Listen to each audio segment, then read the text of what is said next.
ನಮಸ್ಕಾರ ಸ್ನೇಹಿತರೆ. ಕೆಲವೊಂದು ಸಲ ಯಾರೋ ಏನೋ ಹೇಳ್ತಾರೆ ಅಂತ ಅವ್ರ ಮಾತನ್ನು ಕೇಳಿ ನಾವು ನಂಬಿಬಿಡ್ತೇವೆ.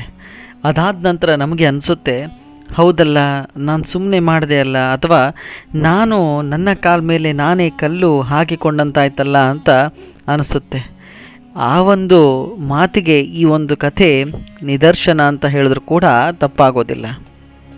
ಕಾಶಿಪುರ ಅಂತ ಒಂದು ದೊಡ್ಡ ರಾಜ ಮನೆತನ ಇರುತ್ತೆ. ಈ ಕಾಶಿಪುರದಲ್ಲಿ ಒಬ್ಬ ರಾಜನಿರ್ತಾನೆ. ಆ ರಾಜನ ಹೆಸರೇ ಜಯರಾಮ ಅಂತ. ಈ ಜಯರಾಮ ರಾಜ ತುಂಬ ನಿಷ್ಠಾವಂತ ಹಾಗೂ ಅಷ್ಟೇ ಸಹಾಯವನ್ನು ಪ್ರಜೆಗಳಿಗೆ ಮಾಡ್ತಾ ಇರ್ತಾನೆ.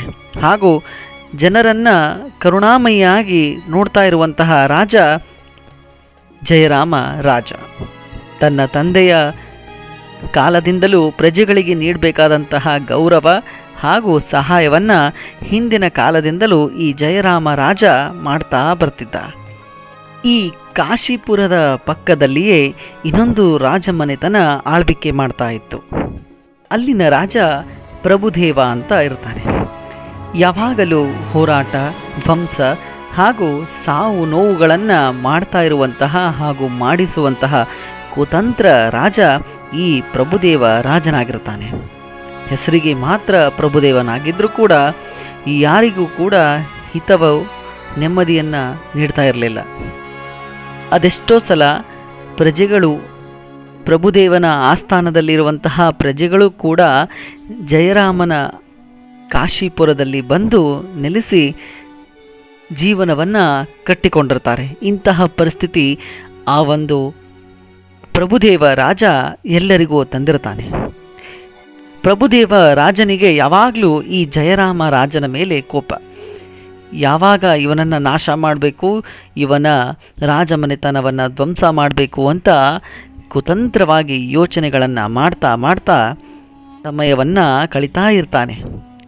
ಆಗಾಗ ಪ್ರಜೆಗಳನ್ನು ಭಯದಿಂದ, ಅಂಜಿಕೆಯಿಂದ ಪ್ರಭುದೇವ ರಾಜ ಈ ಜಯರಾಮನ ಹತ್ತಿರ ಕಳಿಸ್ತಾ ಇದ್ದ.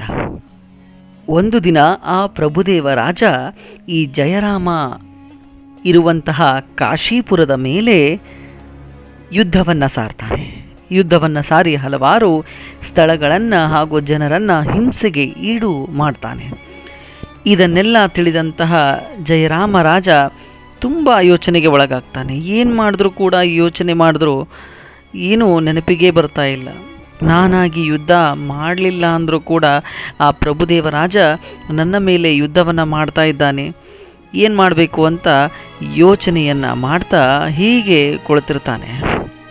ಹೀಗೆ ಯೋಚನೆ ಮಾಡ್ತಾ ಕುಳಿತಿರುವಾಗ ಈ ಜಯರಾಮನ ಆಸ್ಥಾನದಲ್ಲಿರುವಂತಹ ಕೆಲವೊಂದು ಮಂತ್ರಿಗಳು ಬುದ್ಧಿವಂತ ವ್ಯಕ್ತಿಯ ಬಗ್ಗೆ ಪರಿಚಯವನ್ನು ಮಾಡ್ತಾರೆ. ಹೀಗೆ ನಮ್ಮ ರಾಜ್ಯದಲ್ಲಿ ಕಾಶಿಪುರದಲ್ಲಿ ಒಬ್ಬ ಬುದ್ಧಿವಂತಿಕೆಯ ವ್ಯಕ್ತಿ ಬಂದಿದ್ದಾನೆ. ಅವನ ಹೆಸರು ಸ್ವಪ್ನ ಸಿಂಹ ಎನ್ನುವ ಪಂಡಿತ. ಅವನು ಎಲ್ಲ ತೊಂದರೆಗಳಿಗೂ ಪರಿಹಾರ ಕೊಡ್ತಾನಂತೆ, ಮತ್ತು ಅವನನ್ನು ಕರೆಸೋಣ ಅಂತ ಈ ಎಲ್ಲ ಮಂತ್ರಿಗಳು ಜಯರಾಮ ರಾಜನಿಗೆ ಆಜ್ಞೆ ಮಾಡ್ತಾರೆ, ಅಪ್ಪಣೆ ಮಾಡ್ತಾರೆ. ಅದೇ ರೀತಿ ಜಯರಾಮ ರಾಜನು ಆ ಸ್ವಪ್ನ ಸಿಂಹ ಎನ್ನುವ ಮಂತ್ರಿಯನ್ನು ತನ್ನ ಆಸ್ಥಾನಕ್ಕೆ ಕರೆಸಿ ಯುದ್ಧವೇ ಮಾಡಬಾರ್ದು, ಆದರೂ ಕೂಡ ಆ ಒಂದು ಪ್ರಭುದೇವ ಇರುವಂತಹ ರಾಜಮನೆತನ ಧ್ವಂಸವಾಗಬೇಕು, ಆದರೆ ಯಾರೂ ಕೂಡ ಸಾವು ಗೀಡ ಆಗಬಾರ್ದು, ಯಾರಿಗೂ ಕೂಡ ತೊಂದರೆ ಆಗಬಾರ್ದು, ಅಂತಹ ಒಂದು ಉಪಾಯ ನೀಡು ಅಂತ ಕೇಳಿಕೊಳ್ತಾರೆ. ಅದೇ ರೀತಿ ಸುಮಾರು ದಿನಗಳ ನಂತರ ಆ ಒಂದು ಉಪಾಯ ಆ ಸ್ವಪ್ನ ಸಿಂಹ ಎನ್ನುವ ಪಂಡಿತರಿಗೆ ಬರುತ್ತೆ. ಕೂಡಲೇ ಜಯರಾಮನ ರಾಜನ ಹತ್ತಿರ ಹೋಗಿ ಹೇಳ್ತಾರೆ, ಏನಿಲ್ಲ, ನೀವು ಒಂದು ಆದೇಶವನ್ನು ಮಾಡಬೇಕು, ಒಂದು ಘೋಷಣೆಯನ್ನು ಮಾಡಬೇಕು, ಹಾಗೂ ಒಂದು ಸೂಚನೆಯನ್ನು ನೀವು ನಿಮ್ಮ ರಾಜ್ಯದಲ್ಲಿ ನೀಡಬೇಕು. ಆ ಸೂಚನೆ ನೀವು ನೀಡಿದಾಗ ಮಾತ್ರ ಆ ಪ್ರಭುದೇವ ರಾಜ ತನ್ನ ಅರಮನೆಯನ್ನು ತಾನೇ ನಾಶ ಮಾಡಿಕೊಂಡು ಕೊನೆಗೆ ಬೀದಿಗೆ ಬರ್ತಾನೆ ಅನ್ನೋ, ನೀರು ಇಲ್ಲದೆ, ಅರಮನೆ ಇಲ್ಲದೆ ತಾನು ಬೀದಿಗೆ ಬರ್ತಾನೆ ಅಂತ ಹೇಳ್ತಾರೆ. ಹಾಗಿದ್ರೆ ಏನು ಮಾಡಬೇಕು ಹೇಳಿ ಅಂತ ಹೇಳಿದಾಗ ಆಗ ಆ ಸ್ವಪ್ನ ಸಿಂಹ ಎನ್ನುವ ಪಂಡಿತ ಜಯರಾಮನಿಗೆ ಒಂದು ಸೂಚನೆಯನ್ನು ಕಿವಿಯಲ್ಲಿ ಹೇಳ್ತಾರೆ. ಏನು ಅಂತ ಅಂದರೆ, ಜಯರಾಮನ ರಾಜನ ಆಸ್ಥಾನದಲ್ಲಿ ಇರುವಂತಹ ಒಬ್ಬ ಗೂಢಾಚಾರ ವ್ಯಕ್ತಿ ಪ್ರಭುದೇವನ ಆಸ್ಥಾನದಲ್ಲಿ ಬೇರೆ ಒಂದು ವೇಷದಲ್ಲಿ ಮೊದಲಿನಿಂದ ಇದ್ದಾನೆ. ಯಾರು ಅಂತ ಕೇವಲ ಜಯರಾಮರಾಜನಿಗೆ ಗೊತ್ತು. ಪ್ರಭುದೇವರಾಜ ಇದನ್ನು ಕಂಡುಹಿಡಿಬೇಕು ಅಂತ ಹೇಳ್ತಾನೆ. ಇತ್ತ ಪ್ರಭುದೇವರಾಜನಿಗೆ ಈ ಸೂಚನೆ ಗೊತ್ತಾಗುತ್ತೆ. ಜಯರಾಮನ ಆಸ್ಥಾನದಲ್ಲಿ ಇರುವಂತಹ ವ್ಯಕ್ತಿ ನನ್ನ ಹತ್ರ ಇದ್ದಾನ ಅಂತ ಗೊತ್ತಾಗುತ್ತೆ. ಯೋಚನೆ ಆಗುತ್ತೆ, ಯಾರು ಅವನು ಅಂತ ಇಡೀ ರಾಜ್ಯವನ್ನೇ ತನ್ನ ಮುಂದೆ ಕರೆಸ್ತಾನೆ. ಎಲ್ಲರಿಗೂ ಕರೆಸಿ ಎಲ್ಲರ ಮುಂದೆ ನಿರ್ಣಯ ಮಾಡ್ತಾನೆ. ನೀನು ನೀನು ನೀನು ಅಂತ ಹೇಳ್ತಾ ಹೋಗ್ತಾನೆ. ಯಾರು ಕೂಡ ಒಪ್ಕೊಳ್ಳಲ್ಲ. ಕಾರಣ ಯಾರೂ ಒಪ್ಪಿಕೊಳ್ಳೋದಕ್ಕೂ ಸಿದ್ಧ ಇರೋದಿಲ್ಲ. ಹೀಗಿರುವಾಗ ಒಬ್ಬ ಪ್ರಜೆಯನ್ನು ತನ್ನ ರಾಜ್ಯದಿಂದ ಹೊರಗಡೆ ಹಾಕ್ತಾ ಬರ್ತಾನೆ. ಯಾವ ರೀತಿ ಹೊರಗಡೆ ಹಾಕ್ತಾನಂತ ಹೇಳಿದ್ರೆ, ಇಡೀ ತನ್ನ ರಾಜ್ಯವೇ ಅರ್ಧ ಪ್ರಭುದೇವನ ರಾಜನ ಆಸ್ಥಾನ ಬಿಟ್ಟು ಒಳ್ಳೆಯ ರಾಜನಾದಂತಹ ಜಯರಾಮನ ಆಸ್ಥಾನದ ರಾಜ್ಯಕ್ಕೆ ಎಲ್ಲರೂ ಬಂದಿರ್ತಾರೆ. ಅಲ್ಲಿವರೆಗೂ ಕೂಡ ಈ ಪ್ರಭುದೇವ ತನ್ನ ರಾಜ್ಯವನ್ನು ತಾನೇ ಖಾಲಿ ಮಾಡ್ಕೋತಾನೆ. ಇತ್ತ ಬೊಕ್ಕಸನೂ ಖಾಲಿ ಆಗ್ತಾ ಬರುತ್ತೆ. ಎಲ್ಲ ಕೂಡ ತ್ಯಜಿಸಿ ಇನ್ನೇನು ಅರಮನೆ, ಒಂದು 4 ಜನ ಆಳುಕಾಳು ಹಾಗೂ ಒಂದು 100 ಜನ ಮಂತ್ರಿಗಳು ಉಳಿದಿರ್ತಾರೆ. ಅವ್ರ ಮೇಲೇನೂ ಕೂಡ ಸಂಶಯ ಪಡ್ತಾನೆ. ಎಲ್ಲರ ಮೇಲೆ ಸಂಶಯಪಟ್ಟು ಕೊನೆಗೆ ಇತ್ತ ಆಳುಕಾಳುಗಳನ್ನು ಕೂಡ ಸಂಶಯಪಟ್ಟು ಹೊರಗಡೆ ಹಾಕಿಸಿ ಅವರಿಗೆ ಹಿಂಸೆ ಕೊಟ್ಟು ಕಳಿಸ್ಬಿಡ್ತಾನೆ. ಇನ್ನು ಮಂತ್ರಿಗಳು ಎಲ್ಲರೂ ಕೂಡ ಸ್ವಇಚ್ಛೆಯಿಂದ ಈ ಪ್ರಭುದೇವರಾಜನಿಗೆ ಹುಚ್ಚಿಡಿದು ಬಿಟ್ಟಿದೆ ಅಂತ ಹೇಳಿ ಅವರು ಕೂಡ ಜಾಗ ಖಾಲಿ ಮಾಡಿರ್ತಾರೆ. ಇನ್ನು ಸೈನ್ಯವೂ ಕೂಡ ಖಾಲಿಯಾಗಿ ಯಾರೂ ಕೂಡ ಈ ಪ್ರಭುದೇವರಾಜನ ಮೇಲೆ ಯುದ್ಧಕ್ಕೆ ಮಾಡಬೇಕು ಅಂತ ಬಂದರೂ ಕೂಡ ಯುದ್ಧ ಮಾಡೋದಿಲ್ಲ. ಅಷ್ಟು ಜಿಗುಪ್ಸೆ ಬರೋ ಹಾಗೆ ಎಲ್ಲವನ್ನ ಕಳೆದುಕೊಂಡು ಈ ಪ್ರಭುದೇವರಾಜ ಕುಳಿತಿರ್ತಾನೆ. ಕೊನೆಗೆ ಉಳಿದಿರೋದು ಅವನ ಮೈಮೇಲಿರೋ ಬಟ್ಟೆ, ಆ ಅರಮನೆ ಅಷ್ಟೆ.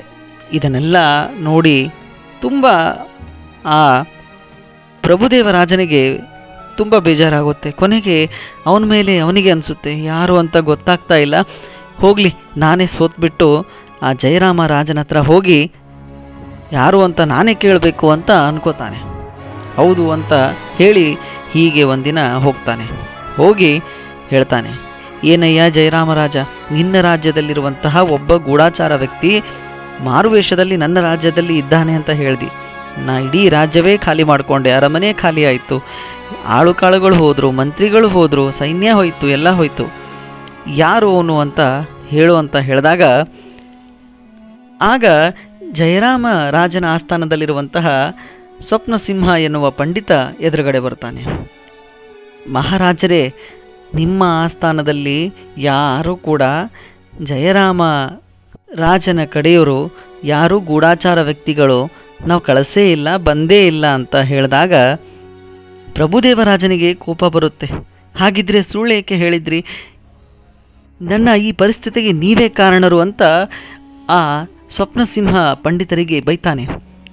ಆಗ ರಾಜ ಜಯರಾಮ ಉತ್ತರ ಕೊಡ್ತಾನೆ, ನೋಡು ಸ್ನೇಹಿತ, ನೀನು ಕೂಡ ಪಕ್ಕದ ರಾಜ್ಯದ ರಾಜ. ಆದರೆ ನಿನ್ನ ಮಾತಿನ ಬೆಲೆ ನಿನ್ನ ಆಸ್ಥಾನದಲ್ಲಿರುವಂತಹ ಪ್ರಜೆಗಳೇ ಕೇಳೋದಿಲ್ಲ, ಹಾಗೂ ನಿನ್ನ ಮಾತಿಗೆ ಬೆಲೆ ಕೂಡ ಆ ರಾಜ್ಯದಲ್ಲಿ ಇಲ್ಲ. ಕಾರಣ ನೀನು ತೆಗೆದುಕೊಂಡ ಕೆಲವೊಂದು ನಿರ್ಣಯಗಳು ನಿನ್ನನ್ನು ಕೀಳುಮಟ್ಟಕ್ಕೆ ಹಾಗೂ ನಿನ್ನನ್ನು ಕೆಳಮಟ್ಟಕ್ಕೆ ಅವೇ ತೆಗೆದುಕೊಂಡು ಹೋಯಿತು. ಹಾಗೂ ನಿನ್ನ ರಾಜ್ಯವನ್ನು ಬಿಟ್ಟು ನನ್ನ ರಾಜ್ಯಕ್ಕೆ ಎಷ್ಟೋ ಪ್ರಜೆಗಳು ಬಂದರು. ಕಾರಣ ಅವರಿಗೆ ನೀಡಬೇಕಾದ ಗೌರವ. ಜೀವನದಲ್ಲಿ ಕಹಿತನ ಇರಬೇಕು, ಆದರೆ ಅತಿ ಕಹಿತನವಾದರೆ ಯಾರೂ ಕೂಡ ಸಮೀಪ ಬರೋದಿಲ್ಲ. ಆಗ ಎಲ್ಲರೂ ಸಿಹಿಯನ್ನು ಹುಡುಕಿಕೊಂಡು ಹೋಗೋದು ಅದೇ ರೀತಿ. ಇಲ್ಲಿ ಕೂಡ ಹಾಗೆ ಆಯಿತು. ಸ್ವಪ್ನಸಿಂಹ ಎನ್ನುವ ಪಂಡಿತರು ಒಂದು ಮಾತು ಏನೋ ನನಗೆ ಆದೇಶ ಮಾಡುವಂತ ಹೇಳಿದ್ರು. ಆ ಆದೇಶ ಯುದ್ಧ ಇಲ್ಲದೆ, ಸಾವು ನೋವುಗಳಿಲ್ಲದೆ, ಯಾವುದೇ ತೊಂದರೆ ಆಗದೆ ನಿನ್ನನ್ನು ಬೀದಿಗೆ ತಂತು. ಇದೇ ಎಲ್ಲ ಬುದ್ಧಿವಂತಿಕೆ ಲಕ್ಷಣ ಅಂತ ಹೇಳಿ ಆ ಆಸ್ಥಾನದಲ್ಲಿಯೇ ಒಂದು ಒಳ್ಳೆಯ ಅಧಿಕಾರದಲ್ಲಿ ಜಯರಾಮ ರಾಜನು ಆ ಪ್ರಭುದೇವರಾಜನಿಗೆ ಒಂದು ಉತ್ತಮ ಸ್ಥಾನವನ್ನು ನೀಡಿ ಎಲ್ಲ ರಾಜ್ಯವನ್ನು ಸುರಕ್ಷಿತವಾಗಿಡಲು ನೋಡಿಕೊಳ್ಳುವಂತೆ ಆದೇಶವನ್ನು ಮಾಡ್ತಾರೆ. ಸ್ನೇಹಿತರೆ, ನಮ್ಮ ಜೀವನದಲ್ಲೂ ಆಗೋದು ಇದೆ. ನಾವು ನಮ್ಮ ವೈಯಕ್ತಿಕ ಜೀವನದಲ್ಲಿ ನಾವು ನಮ್ಮ ಕಾರ್ಯದಲ್ಲಿ ಉತ್ತಮವಾಗಿದ್ದಾಗ ಮಾತ್ರ ಎಲ್ಲರೂ ನಮ್ಮ ಹತ್ರ ಇರುತ್ತಾರೆ. ಆದರೆ ಕೆಲವೊಂದು ಮಾತುಗಳು ಹಾಗೂ ಕೆಲವೊಂದು ಯೋಚನೆಗಳು ನಮ್ಮ ನಡುವೆ ಶತ್ರುಗಳನ್ನು ನಾವೇ ಸೃಷ್ಟಿಸಿಕೊಳ್ತೇವೆ.